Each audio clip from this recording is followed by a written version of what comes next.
pessoal, aqui é o professor D'Artagnan Rodrigues. Nós vamos para a nossa nona aula e como é uma aula gravada, eu vou aproveitar para rever alguns conceitos com vocês iniciais, tá bom?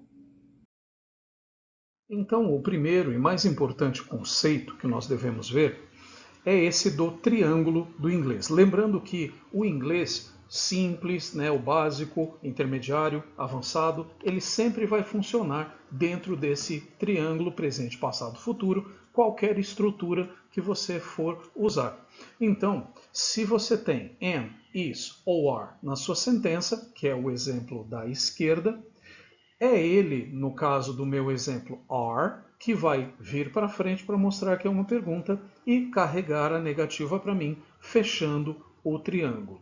Já no exemplo da direita, you go to school, eu não tenho am, is ou are na minha sentença. Ou seja, eu preciso do auxiliar do, que não significa nada. A função dele é só vir para frente para me mostrar que é uma pergunta e carregar a negativa para mim, fechando então o triângulo como está demonstrado aí na imagem.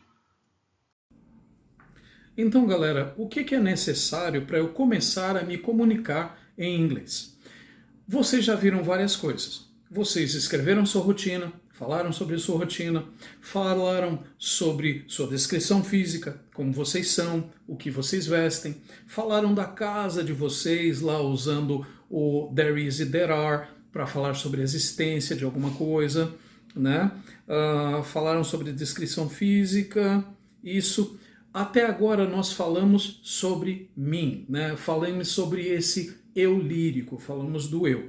Então, para vocês conseguirem começar uma comunicação em inglês, vocês precisam falar do eu, tá? Primeira coisa, falar de mim.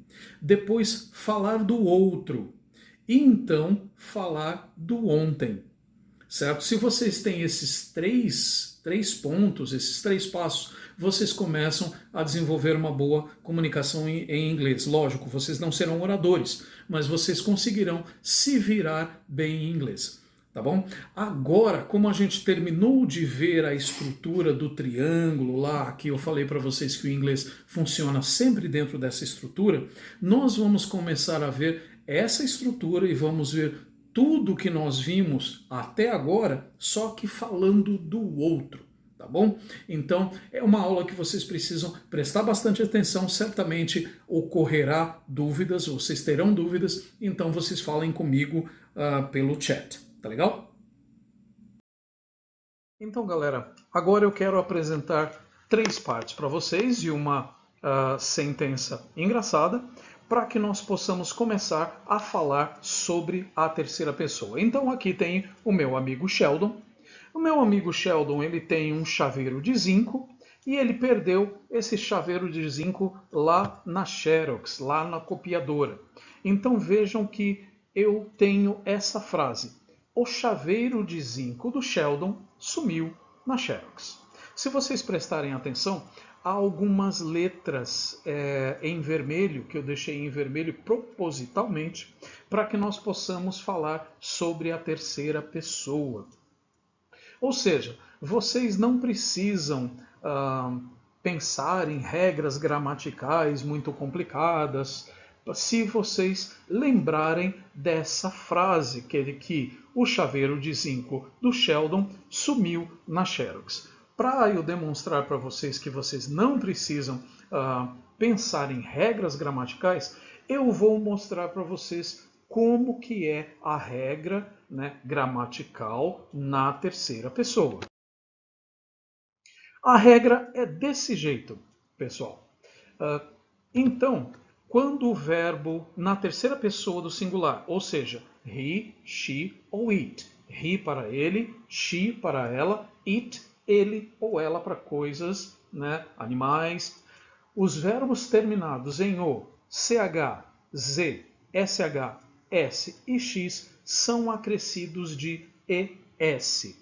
Para que eu vou pensar em toda essa regra gramatical difícil de lembrar se eu tenho a frase lá de o chaveiro de zinco do Sheldon sumiu na Xerox?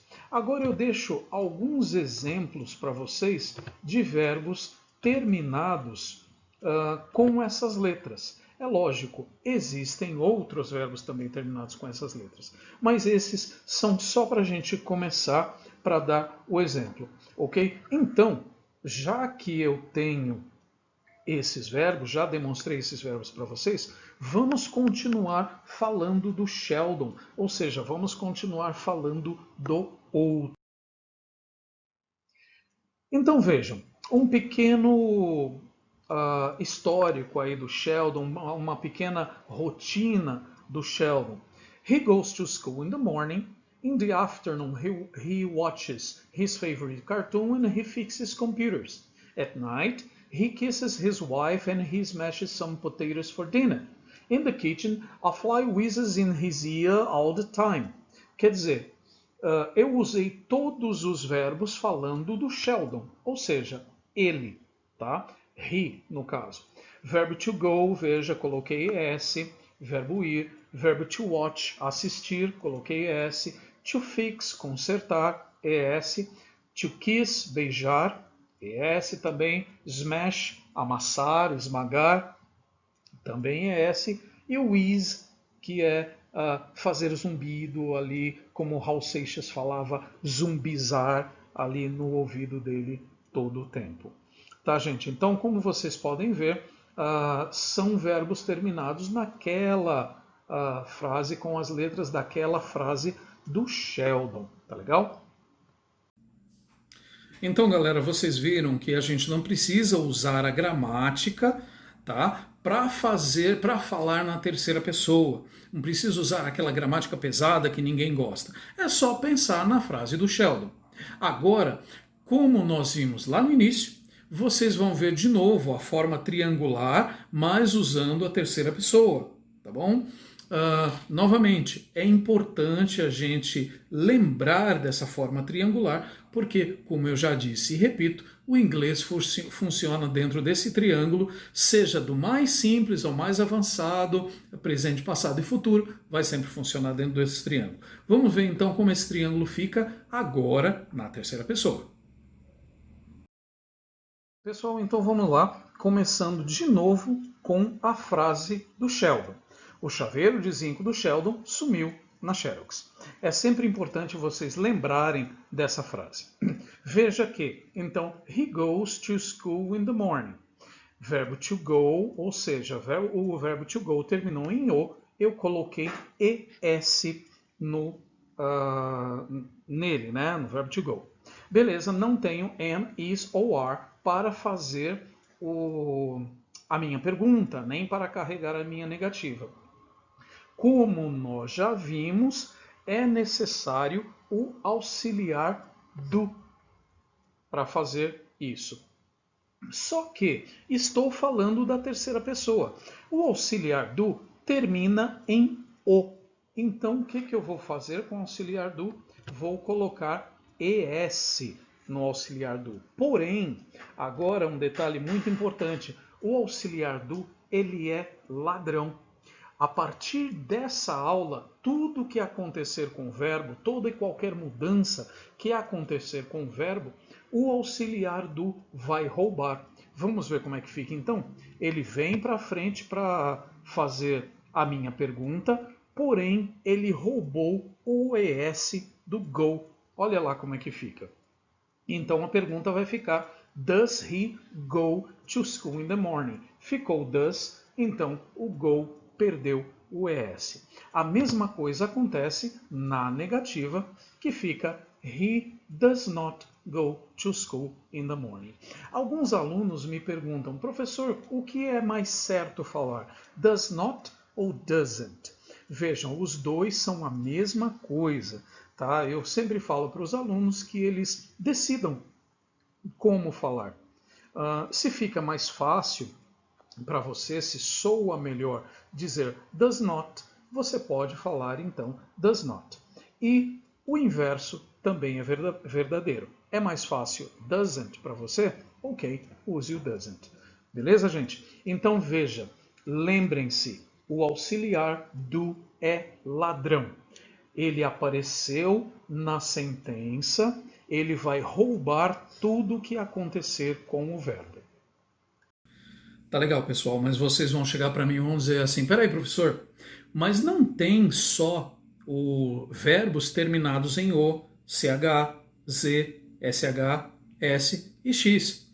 Tem verbos terminados com E, verbos terminados com K, verbos terminados com Y. E aí, o que acontece com esses verbos? Como que fica? Vou colocar ES também, igualzinho os outros? Como é que vai funcionar? É o que nós vamos ver agora. Então, galera, o que acontece com os verbos que não terminam naquelas letras, você vai simplesmente colocar S no final deles. E o triângulo se repete, tá legal? Apareceu o do, ele vai roubar isso, essa mudança do verbo vai roubar para ele. Ok? Então vamos falar um pouco mais sobre o Sheldon. Vamos usar esses verbos terminados com as letras, não terminado com as letras, para ver como que acontece. Veja aqui falando um pouco mais sobre a rotina do Sheldon. Então tenho, what does Sheldon do during the day? O que o Sheldon faz durante o dia? A mesma rotina, tá? Uma rotina bem similar àquelas que nós vimos lá na nossa primeira, na nossa segunda aula. Então temos, he wakes up at 7 and after he takes a shower. He goes to work by car and he arrives at work at 9. He works from 9 to 6. He likes to eat salads. Does he eat beans? He calls his girlfriend every night and he doesn't sleep late. O que eu tenho? Verbo to wake terminou em E, só coloquei S. Verbo to take terminou em E, só coloquei S. Opa, verbo to go terminou em O, ES. Verbo to arrive também terminou em E, somente S. Verbo to work terminou em K, somente S. To like terminou em E, somente S. Fiz uma pergunta. Does he eat beans? Se eu tivesse então colocado na afirmativa, seria eats. Eu colocaria apenas S. Verbo to call, verbo ligar, chamar, terminou em L, somente o S. E a negativa, he doesn't sleep late. Quer dizer, se eu fosse fazer a afirmativa, eu diria he sleeps late. Ok? Então vejam que fica bem fácil. Terminou naquelas letras do chaveiro do Sheldon, vocês vão colocar ES. Não terminou naquelas letras do chaveiro do Sheldon, vocês vão colocar simplesmente S. Essa é a primeira parte da terceira pessoa.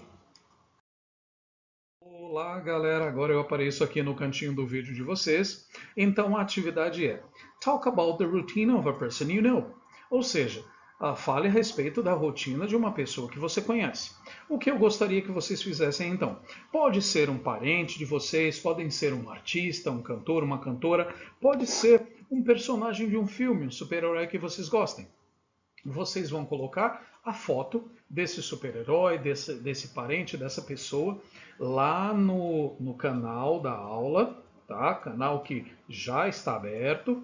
Vocês vão colocar lá no canal da aula e vão falar um pouco sobre as coisas que essa pessoa ou esse personagem gosta, sobre o que ele ou ela faz, como ele ou ela é, que horas ele faz tal coisa, ok? Basicamente isso. Da mesma forma que vocês montaram a rotina de vocês lá atrás, tá? Lá na nossa primeira, lá na nossa segunda aula, vocês vão montar uma rotina, vão falar um pouco sobre essa pessoa. Não precisa ser uma coisa muito grande, tá, gente? Mas, por favor, não falem só he wakes up at 7 e acabou, tá? Falem um pouco sobre a rotina dessa pessoa. Beleza, gente? To say goodbye. Thank you very much and see you next class. Bye-bye.